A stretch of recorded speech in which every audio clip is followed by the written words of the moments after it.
Welcome back to The Explainer. Today, we're diving into an ancient narrative that is just packed with incredible paradoxes. We're looking at the story of a woman who went from experiencing unimaginable societal torment to becoming the very first witness to eternity. Let's explore the historical and textual accounts of Mary Magdalene, which provide us with one of the most striking demonstrations of personal transformation ever recorded. Think about this for a second. What if the exact person society completely overlooks is the one chosen to see the impossible? What if the most unexpected life carries the clearest message? Keep this paradox right in the back of your mind as we go through this explainer. The texts we are examining propose exactly this, that a life society had essentially written off entirely became the vehicle for a message that altered the course of history. Section 1. The Margins of Society. We're setting the scene in 1st century Galilee. To really grasp the sheer weight of this transformation, we have to look at exactly where she started. In the dusty roads of 1st century Galilee, hope kind of felt like a distant rumor for someone in her position. Ancient accounts describe Mary Magdalene as living under severe demonic oppression. And here's the absolutely crucial context. In antiquity, an affliction like this wasn't just viewed as a medical issue, it was deeply spiritual and carried a massive social stigma.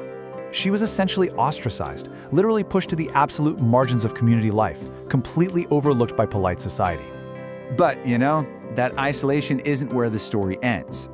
Section 2, a restored identity. This is all about an encounter that shifted absolutely everything. According to the gospel narratives, Mary encounters Jesus Christ, a teacher famously known for its intense compassion toward the forgotten. And in that encounter, a profound shift happens. Notice the distinction we're making here. The texts emphasize that this wasn't just some temporary relief from torment. It was a complete restoration of her identity. He didn't just, treat her symptoms, he totally redefined her. She was no longer defined by the oppression that had basically ruined her life. In a world that ruthlessly labeled people by their brokenness, her life became this living declaration that healing can rewrite a human story from the inside out. Her past no longer held ultimate authority over her future. And after her deliverance, her gratitude certainly wasn't quiet. It turned into absolute, unwavering devotion. She actually became part of the core group of women who traveled with and financially supported Jesus' ministry. Honestly, it is hard to overstate just how radically countercultural this was at the time. In 1st century Judea, rabbis simply did not take on female disciples or let them into their inner circles. No way.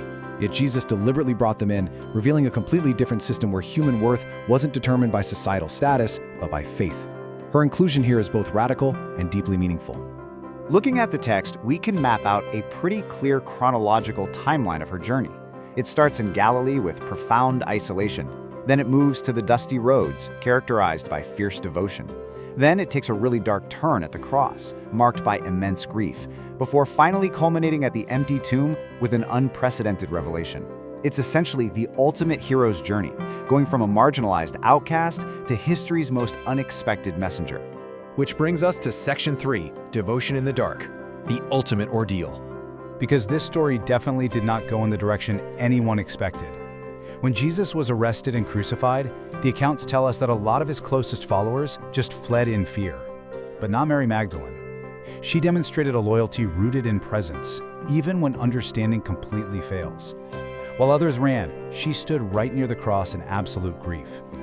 She refused to abandon what she believed, enduring that agonizing tension between despair and hope, right when everything she had been taught seemed completely overturned. Her endurance reflects a loyalty that didn't rely on knowing the outcome. It was rooted purely in presence and love. But then we hit the massive turning point of the entire narrative, Section 4, the first witness, on the morning of the resurrection. The text shows us that grief becomes the birthplace of proclamation. Everything changes on that morning. While everyone else assumes the story is completely over and done with, Mary Magdalene goes to the tomb in mourning, and it's right there, according to the accounts, that she encounters the risen Christ. In a single moment, her intense sorrow completely flips into an unprecedented revelation. She actually becomes the very first recorded witness of the resurrection. This formerly marginalized woman is entrusted with the exact message that would alter history forever. He is risen. And here's a really fascinating historical fact to put that into perspective. In 1st century Roman and Jewish culture, a woman's testimony was largely considered invalid in a court of law. So by choosing her as the very first witness, the narrative completely subverts the societal logic of the day. It elevates this profound idea that an encounter with the divine transforms anyone into a messenger of truth, entirely bypassing human social hierarchies. So how does this ancient text echo into our modern world? That brings us to Section 5, Pain Transformed into Purpose. Her story really redefines a crucial concept from the text. Deliverance is not merely the end of a struggle, it's actually the beginning of a purpose. This isn't just ancient history, it's a timeless pattern. It shows us that people who have been deeply healed often end up becoming the most powerful witnesses, turning a life of silenced isolation into undeniable testimony. In an age where, let's be honest, so many question if real transformation is even possible anymore, her life stands as a powerful counterpoint to modern cynicism. It proves that pain, when transformed, generates incredible empathy and resilience. You know, a lot of modern reinvention narratives tell us to just hide our pasts, to pretend they didn't happen. But this text suggests your brokenness doesn't disqualify you from making an impact, it actually prepares you for it. We are not fixed by our worst moments. We can become carriers of meaning, shaped by the very things we've survived. So I want to leave you with this final, provocative thought to chew on. How might your deepest pain be preparing you for your greatest purpose?